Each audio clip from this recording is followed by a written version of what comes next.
I am really not a dancer. And guess what? Dito pala, kailangan mo sumayaw. As in, hindi yung dance na sexy dance Yung dance na pangbata, yung ma-entertain yung mga bata, dapat talaga marunong kang sumayaw.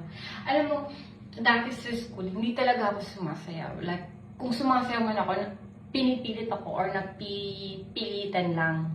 As in, hindi talaga. Kasi I usually talk in the stage.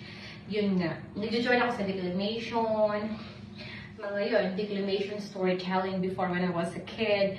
Pero hindi ako sumasayaw. Pero dito, guess what? Napilitan akong sumayaw. Alam niyo kung bakit? Dahil sa dollar. Dahil sa sahod. Yes po, sumasayaw po ako ng tsokolate. Alam mo yung stepping na chocolate, chocolate, everybody say chocolate, chocolate, chocolate.